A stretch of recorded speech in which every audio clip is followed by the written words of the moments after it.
Bismillahirrahmanirrahim. Assalamualaikum warahmatullahi wabarakatuh. Alhamdulillahirrabbilalamin. Wassalatu wassalamu ala rasulillah. Kita sudah memasuki episode berapa nih, saya lupa nih.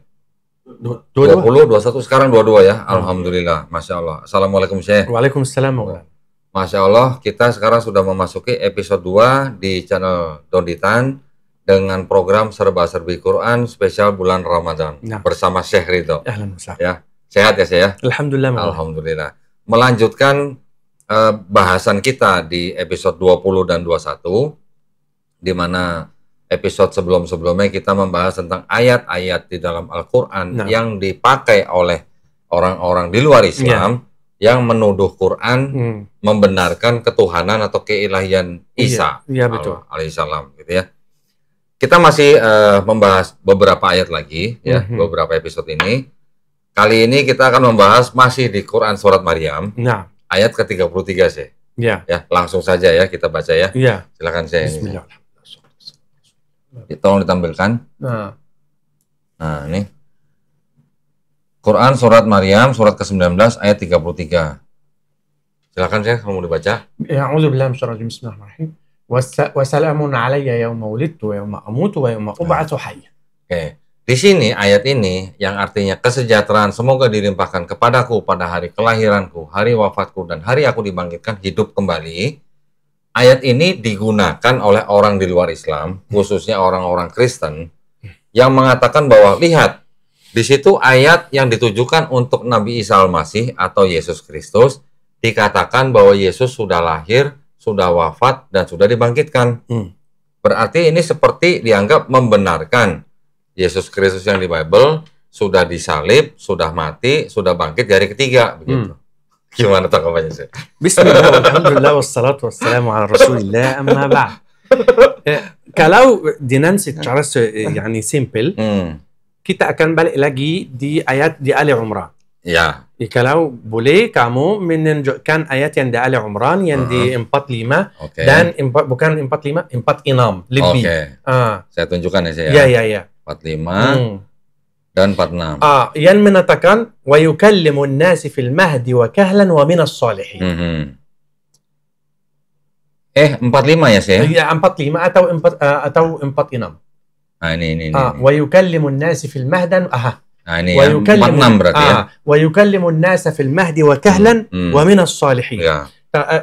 Baca Anda di... Dia berbicara dengan manusia sewaktu dalam buayan dan ketika sudah dewasa serta termasuk orang-orang soleh. Jadi Nabi Isa alaihissalam ketika masih dalam gendongan ibunya sudah berbicara. Nah, gitu ya. Kenapa Allah mensebutkan di dalam ayat ini akan membicara sama manusia saat dia dewasa? Apa hikmah? Apa mu'jizat? Kalau itu, yani biasa saja. Kalau saya bayi, itu mu'jizat. Tapi kalau saya udah dewasa, kenapa Allah subhanahu wa ta'ala mensebutkan bahwa Isa alaihi salam akan membicara sama manusia, sama orang-orang kalau saat dia seumur dewasa? Kenapa? Apa mu'jizatnya? Apa mu'jizat kalau saya dan kamu saling membicara? Tidak ada mu'jizat. Tapi kenapa disebut di ayat ini wa yukallimu an-nasi fil mahdi wa kahlan? Artinya saat dewasa. Saat dewasa itu artinya apa? Bukti. Bukan dia akan meningkat sesudah salib, sesudah mati. Tapi bukti bahwa Isa akan diangkat lagi di akhir zaman. Ini bukti bahwa Isa akan diangkat lagi di akhir zaman. Bukan bukti mereka yang di dalam salib. Ya Allah. Jadi kalau mereka mau menggunakan ayat di Quran surat Maryam ayat 33 yang mengatakan bahwa Nabi Isa Al-Masih sudah wafat dan sudah dibangkitkan, berarti cocok dengan yang dibunuh dan disalib di Bible mereka. Berarti mereka juga harus baca Quran surat An-Nisa. An-Nisa juga. An-Nisa ada juga. Ya, An-Nisa 157. Ya. Wa ma qataluhu wa ma salabuhu walakin syubhal. Ya. Jadi pelan-pelan, ini Quran kita yang kamu menggunakan biar membuktikan pikiran kamu, kepercayaan kamu, betul. Tapi ambil semua atau taruh semua. Tapi tidak ambil yang kamu suka dan membuang yang kamu tidak suka. Tidak boleh cherry picking. Jadi harus konteks ya. Harus konteks semuanya. Biar gambarnya disempurnakan. Harus begini. Logika. Kalau kamu orang pembahasan bagus. Jadi di sini Kenapa Allah menyebutkan bahwa Isa akan membicara sama orang-orang, sama manusia saat umurnya udah dewasa atau menginjak dewasa umurnya. Jadi bagaimana, apa hikmahnya? Hikmahnya bahwa dia akan menangkat lagi pada akhir zaman. Yang yani udah sepakat ulama ada mirip waktunya. Nah, saya mau tambahkan lagi sih. Silahkan. Kalau kita melihat di ayat ke-33 di Quran Surat Maryam itu, ini kan sebenarnya adalah berupa doa. Betul ya? Doa daripada Nabi Isa alaihissalam supaya diberikan kesejahteraan. Artinya, ketika nanti Nabi Isa alaihissalam lahir, ketika wafat, dan ketika dibangkitkan hidup kembali. Kapan wafatnya? Nanti. Ketika Nabi Isa alaihissalam datang kembali, dia sudah menyelesaikan tugasnya, membunuh Dajjal, mematahkan salib, membunuh babi. Ini betul. Oke, ya. Ini adalah misi. Kalau membunuh Dajjal, mungkin ini artinya literal atau harfiah. Tetapi kalau mematahkan salib dan membunuh babi, ini mungkin adalah kiasan atau majasi. Yang ada hubungannya dengan Nasrani, gitu kan? Ada hubungan sama Nasrani. Ya, karena ini yang berhubungan dengan Nasrani, salib dan babi, ya kan? Nanti setelah menyelesaikan tugas, Isa Al-Masih ini akan menjadi umat daripada Nabi Muhammad SAW. Hidup beberapa tahun di bumi, ada yang bilang 7 tahun. Jadi ketika usia 40 tahun nanti beliau akan meninggal di bumi. Baru nanti pada hari kebangkitan beliau juga dibangkitkan. Iya, betul. Jadi proses kelahirannya, proses nanti dia datang lagi sampai wafat, proses nanti dibangkitkan, itu semua diberikan kesejahteraan. Iya, betul. Nah, ada ayat kuncinya, Syekh. Ya, silahkan. Ya, ada ayat kunci. Kita lihat di ayat 15. Nah, ini ayat kunci yang bisa menjawab. Nah, ini adalah kesejahteraan baginya untuk siapa? Nabi Yahya alaihissalam. Ya. Pada hari dia dilahirkan, hari dia wafat, dan hari dia dibangkitkan hidup kembali. Kalau begini, apakah Nabi Yahya sudah wafat dan dibangkitkan? Kan di Bible tidak ada. Iya, betul. Di Bible sudah wafat, belum dibangkitkan. Ini sudah dibilang dibangkitkan hidup kembali. Nah, berarti artinya ini dibangkitkan kapan? Nanti. Nanti di akhir zaman. Pada akhir zaman. Berarti ini juga sama dengan kasusnya seperti ayat 33. Ya, betul. Begitu sih. Ya, betul. Kalau kamu membahas di sesuatu, harus kamu menelwar semuanya sebab dan sifat yang mungkin mencegah pembahasan kamu yang benar. Harus bersih dulu. Tapi semakin kamu mau, kalau kamu mau membuktikan cuma yang di dalam pikiran dan hati kamu, tidak mungkin kamu menyampaikan kebenaran. Tidak mungkin. Jadi itu syarat Allah Subhanahu wa taala dalam Islam ni. Artinya apa? Al-Islam menyerah dulu. Menyerah dan yani membahas akidah dengan bela sah. Hanya lillahi Subhanahu wa taala. Jadi kalau kamu membaca dia meningkat lagi atau Isa akan meningkat lagi, saya ada bukti bahwa akan meningkat lagi. Tapi kapan? Saat dia dewasa. Iya. Ada bukti di sini. Nah, kita sekarang untuk melengkapi, melengkapi kita punya tadi jawaban. Kita baca tafsir. Ya, di dalam tafsir ringkasnya ini dikatakan, ini kita membaca dari quran.kemenak.go.id. Isa mengakhiri perkataannya dengan doa, keselamatan dan kesejahteraan semoga selalu dilimpahkan kepadaku, semoga aku terhindar pula dari aib dan kekurangan pada hari kelahiranku, pada hari wafatku, dan pada hari aku dihidupkan kembali di padang mahsyar. Berarti nanti, begitu ya. Kemudian tafsir yang tahlili, selanjutnya Isa berdoa, semoga kesejahteraan dan keselamatan dilimpahkan kepadanya pada 3 peristiwa, yaitu pada hari ia dilahirkan, pada hari ia wafat, dan pada hari ia dibangkitkan hidup kembali pada hari kiamat. Nah, jadi tadi kita sudah menjawab sesuai dengan tafsir, ya. Dan itu memang dibuktikan atau diperkuat dengan Quran Surat Maryam yang ayat 15 yang ditujukan untuk Nabi Yahya alaihissalam. Sama kasusnya. Kalau mereka berpikir atau mengklaim bahwa itu bangkitan yang bukan di akhir zaman, saya betul jawab, setuju sama kamu. Itu bukan bangkitan yang akhir yang hari kiamat, bukan. Tapi kenapa Allah Subhanahu wa taala mengulangi lagi? Kenapa Allah Subhanahu wa taala menyebutkan saat dia dewasa? Artinya apa? Bukan hari kiamat. Artinya apa? Bukan sesudah disalib. Bukan. Allah Subhanahu wa taala menetapkan waktu umurnya dewasa. Kenapa? karena dia akan membangkitkan sesama akidah orang berislam, akidah orang beriman Islam. Itu ayat 4, 6 yang di dalam Al Imran. Ya. Alhamdulillah. Itu memperkuat juga ya. Memperkuat. Jangan saudara saya, saudara kita, pemirsa, jangan berpikir bahwa ulama Islam menabai atau lupa atau lemah atau tidak cukup kuat biar mentafsirkan atau membalas tuduhan orang di sini, orang di sana. Tidak. Tuduhan ini dari zaman dulu. Surat Maryam asalnya, dikelilingi sekitar tauhid. Melalui cerita, kisah. Surat Maryam penuh kisah. Surat Maryam adalah Makkiyah, turun di Makkah. Biar membalas, menjawab tuduhan zaman itu yang sesama tuduhan zaman sekarang. Sama. Mereka berpikir banyak cerita atau percaya bahwa Allah itu ada anak dari malaikat, dia Allah menikah sama orang wanita jinni, anaknya malaikat, anaknya perempuan, anak kita laki-laki, Allah mempunyai. Jadi Allah menurunkan surat Maryam yang penuh tauhid hanya. Melalui cerita Zakaria, melalui cerita Musa, Isa, melalui Yaqub, Ishaq, dipenuh. Biar membuktikan bahwa Allah Subhanahu wa taala hanya satu. Itu surat Maryam yang mereka selalu tapi mereka Quran bahasa Arab, Quran kepercaya pada dasar, tidak percaya pada iman, pada Islam pada dasar. Selalu mencari. Saya tidak mungkin paham bahwa terkenal yang disebutkan, yang udah pernah tafsir di episode yang kemarin melalui saudara saya, terkenal bukan artinya lebih kenal. Saya tidak reda, tidak berani, karena itu bahasa Indonesia.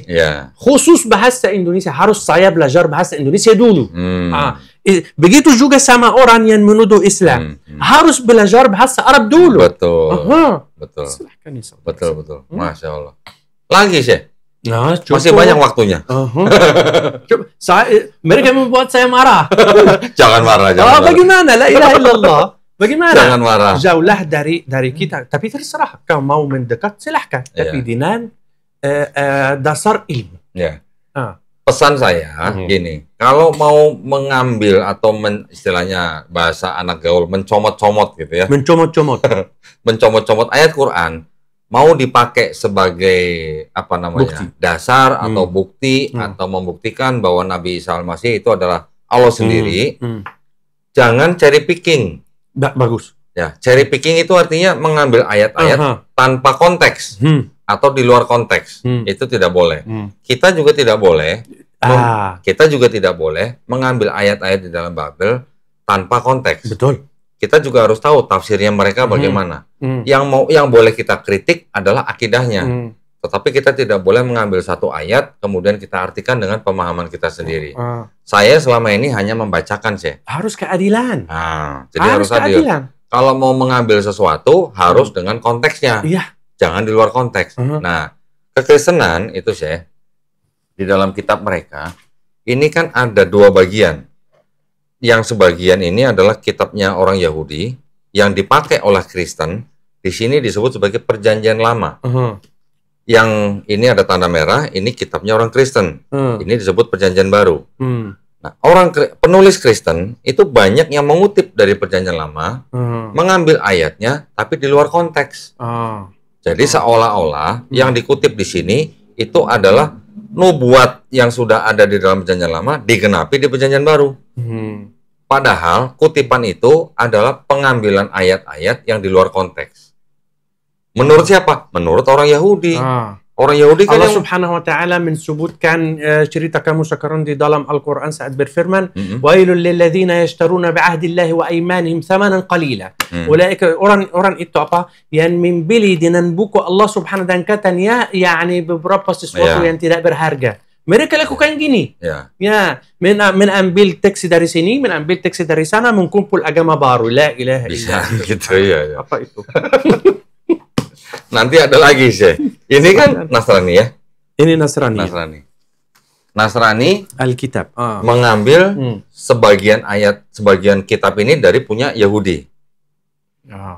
Yahudi yang sudah ditulis beberapa abad sebelum tahun Masehi, dipakai oleh Kristen kemudian dijadikan kitabnya Kristen. Oke. Saya sudah pernah lihat agama ini, kitab Mormon. Kitab Mormon. Ini juga yang dianggap Kristen juga, mereka menganggap Kristen. Tapi kalau Kristen yang mayoritas tidak menganggap mereka Kristen. Nah, mereka juga meniru copy paste. Meniru perbuatan Kristen terhadap kitab Yahudi. Nah, kalau orang Kristen mengambil kitabnya Yahudi kemudian dijadikan sebagian dari kitab Kristen, orang Mormon mengambil keseluruhannya ini, diambil seluruh, ditambah lagi dengan ini. Inilah kitabnya orang Mormon gitu. Ya. Jadi di dalam kalangan Yahudi itu ada sebuah joke atau lelucon. Paham lelucon ya? Lelucon. Artinya humor. Nah, orang Yahudi, di kalangan Yahudi ada humor. Sesuatu lucu. Mereka bilang, kenapa Tuhan menciptakan agama Mormon katanya? Kenapa katanya? Jawabannya adalah supaya orang Kristen paham perasaannya orang Yahudi. La ilaha illallah. Yang kitabnya dipakai sama mereka gitu. La. Allah Subhanahu wa taala, maaf saya mau berkomentar sedikit. Allah Subhanahu wa taala saat mendefinisikan dirinya bagi orang Islam, Allah Subhanahu wa taala berfirman, "Qul huwa Allahu ahad." Tidak menyebutkan qul huwa Allahu wahid. Betul. Karena ada beda dari wahid dan ahad. Wahid artinya apa? Satu, bisa dibagi. Bisa menjadi separuh. Seperempat, sepertiga. Itu wahid. Tapi ahad di bahasa Arab tidak mungkin dibagi. Artinya Allah Subhanahu wa taala saat mengajak kita biar mempercaya kepada Dia Subhanahu wa taala, kasih kita jalan yang terpendek, termudah, tergampang. Bukan membuat otak kita tersesat. Saya 1, 3, 4 dari awal sampai akhir, dari akhir karena awal itu bukan cara Tuhan. Cara Tuhan artinya apa? As-siratal mustaqim. Jalan yang lurus. Biar saya percaya. Tidak tersesat, tidak bosan. Tidak bosan. Itu bukti sempurna atau bukti simpel bahwa Tuhan kita ahad. Nah, kalau orang Yahudi sebutnya ehad. Jadi mereka ada sebuah kalimat, Shema Israel. Adonai Elohenu Adonai Ehad. Dengarlah hai bangsa Israel, Tuhan Allah kita, Tuhan itu Esa. Ehad. Ehad bahasa Ibrani, Ahad bahasa Arab. Sama ini. Maksudnya sama. Kalau masuk di tail mereka bukan Ahad. Di pikiran mereka. Kalau di Kristen iya. Kalau di Kristen mereka bilang Ehad tetapi kesatuan. Bagaimana? Itu intinya. Bagaimana? Kalau saya mau mendefinisi contoh, maaf kalau masih ada waktu. Kalau saya definisi, mau mendefinisi saya, mengenalkan sama saudara saya, Pak Dondi. Assalamualaikum Pak Dondi, saya bernama Rida, tapi mungkin kamu memanggil saya Suzuki, dan lalu bagaimana saya Rida dan Suzuki dan Toyota dan bagaimana? Bukan Suzuki, Ducati. Tidak apa itu. Paham. La ilaha illallah. Jadi, jalan. Jadi Islam itu akidahnya mudah. Qul huwallahu ahad. Sudah. Selesai. Kalau di Kristen macam-macam. Ada Trinitas, ada Unitarian, ada Oneness, belum lagi ada Mormon, nanti ada Saksi Yehova. Di akhir surat Al-Fatihah apa? A'udzubillah, akhirnya. Wala dhalin. A'udzubillah, yang tersesat. Baik, terima kasih banyak Syekh Ridho. Hari ini kita sudah bahas satu ayat, yaitu di Quran Surat Maryam ayat 33, yang ternyata sama sekali itu bukan bukti ya, bahwa Nabi Isa Al-Masih sudah pernah dibunuh, sudah pernah wafat, dan bangkit di bumi. Bukan. Itu nanti, dibangkitkannya nanti ya, pada hari kiamat. Baik, terima kasih atas perhatiannya para pemirsa. Buat para pemirsa yang ingin mendukung perjuangan dakwah kami, dipersilahkan mengirimkan ke BSI dengan nomor rekening 111889988 atas nama YPM atau Jakarta, dan bisa konfirmasi ke nomor handphone 081398837007. Barakallahu fikum, semoga partisipasi para pemirsa diterima di sisi Allah Subhanahu wa taala sebagai amal jariah. Amin ya rabbal alamin. Baik, akhir kata, wabillahi taufiq wal hidayah. Wassalamualaikum warahmatullahi wabarakatuh. wabarakatuh. Terima kasih banyak. Waalaikumsalam warahmatullahi wabarakatuh. Jangan marah, jangan marah. Jangan